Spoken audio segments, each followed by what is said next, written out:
It was the crew that did Pearl Harbor that did Darwin on the way home.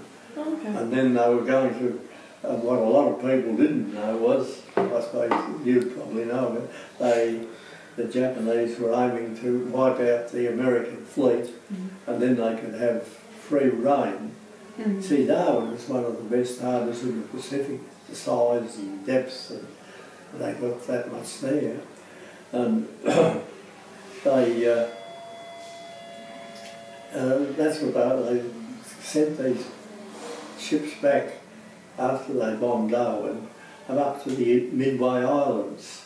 That's halfway up, up into the Pacific, and they were preparing for a big battle with the American fleet and sink as many as they could, and then they would have.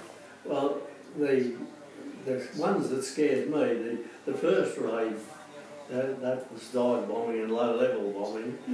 And the second raid, which was just about 3 minutes before midday, was carried out by 54 high-level bombers. And they were two-engine bombers. They weren't just four-engine. They were two-engine bombers, and they came across the aerodrome. Well, we were on the edge of on the outside of the aerodrome. I was standing up there like a gig with the gun. When he signed up for, I was 17, and I put my age up as 18. And anyhow, I went in and I brought the paper home. I had to get it signed. And Dad wouldn't sign it, no way. He said no.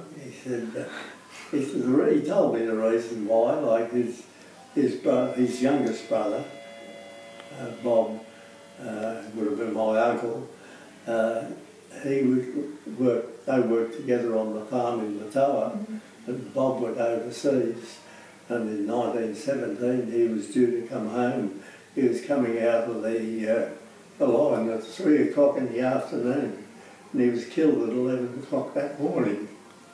And Dad said no, no. He said, no way. I was snivelling like a big kid. Oh, well, he said, if you're taking it that bad, he said, I'll sign for you to join the Australian forces. He said, serve around Australia. He said, but not, I want your word that you won't go overseas. So that's... When Japan came into the job, they gave us all leave, and it was Christmas 41 that they said that we'd be going up to Darwin. Oh, well, they didn't actually tell us where we were going, that we were going away. So Dad didn't take too kindly to that. But they said to me, well, you'll go to headquarters and we'll put you on the gun over there. Well, they put me on an old World War I hospice. And they gave me one lesson on how to fire it. I never fired on shot out of the thing. And they said there should be a crew of 4 on that. You'll be on it for a start, and you'll get 3 other blokes when we settle down. And I said, all right, but the 3 other blokes never ever arrived. So.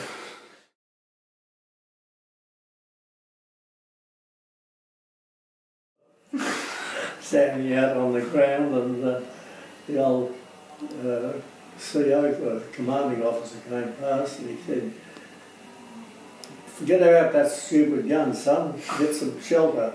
I couldn't fight back because the old gun I had, which was supposed to have a crew of 4, I was the only one on it, and I had 17 rounds which would have lasted 10 seconds. And I had a rifle with 5 rounds of ammunition.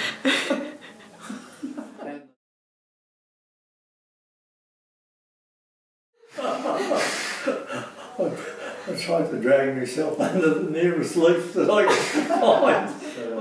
I just had no cover there. I still had no cover.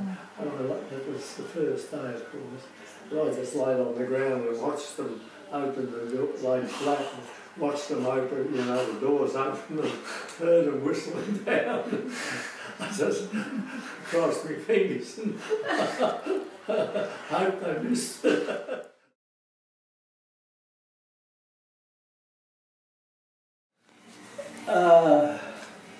Well, I didn't.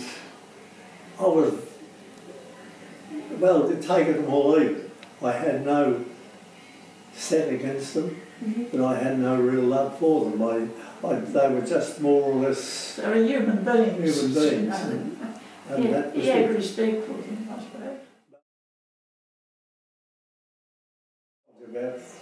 About looking after the prisoners of war, yep. They were all young blokes, and my idea changed altogether. I got a different slant on the Japanese. I had a hatred for them when I went into that position to look after them. But after I worked with them for a couple of months, and I used to get almost the same group each week, I sort of, my feelings changed towards them. Yeah, I softened towards them a bit. Whether I did the right thing or the wrong thing, I don't know, but that was just my feeling. Yeah. But oh yeah, oh well, we knew because the second, third engineers, I think they were, they started to get to Timor the day before, and they got bombed and were sent back. The Houston, that was one of the American destroyers, it brought them back. Okay.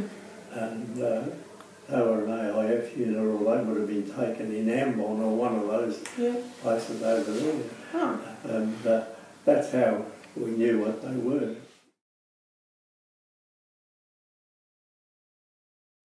Oh, they kept as quiet as possible. Yeah.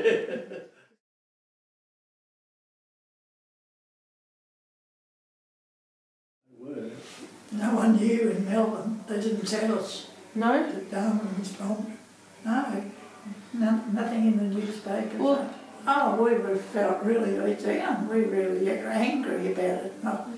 No, because the damage that was done to Darwin was terrible when we were up there, wasn't it? They showed us all the damage. They marked the papers not to be open until 1995, I think it was. I know it was a long time. Yeah. Yeah. Save anyone. Did I? Save anyone. And himself. No. From the attack? No, only the knee. The knee. It broke down again, yeah.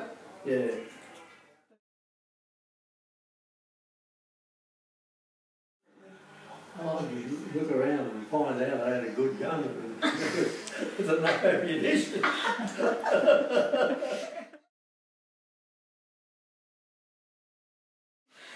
Best gun I've ever owned. Shoot rabbits. Yeah, 410, biggest machine guns. When I was on them, but I only did training on them down at Hamilton and Western District, through there. But I never went near them up in Darwin.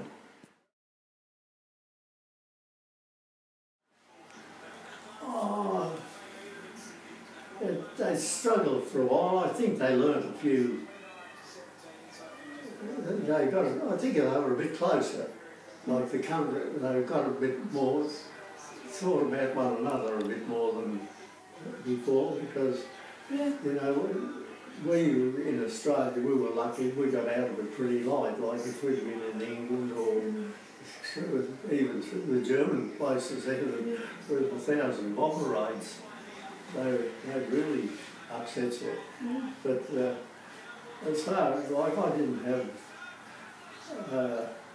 that mate of mine, he was changed. I told him that I lost a leg on the Melbourne Railway.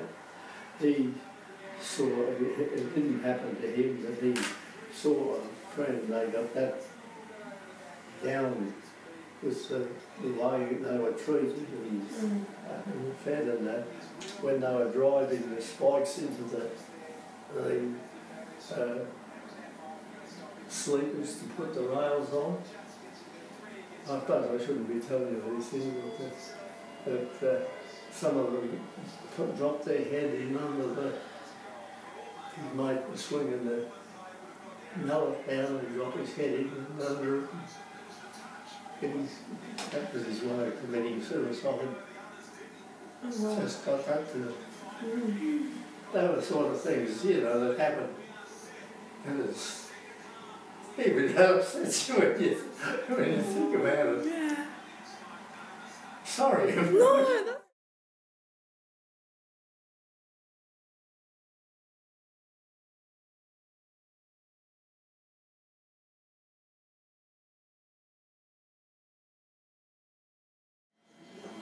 At times. But the overall picture when I'm finished, no. Yeah. No. Well, when I told you about how lucky I was with, I sort of got repaid more than I put in when I got out of the army, the way I was looked after.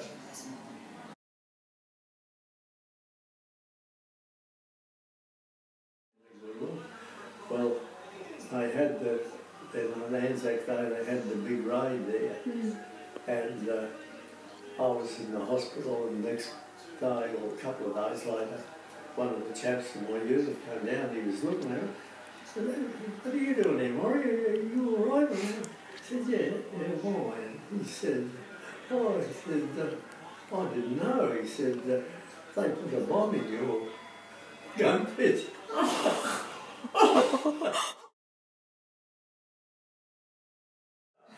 So I've had a terrible lot of luck.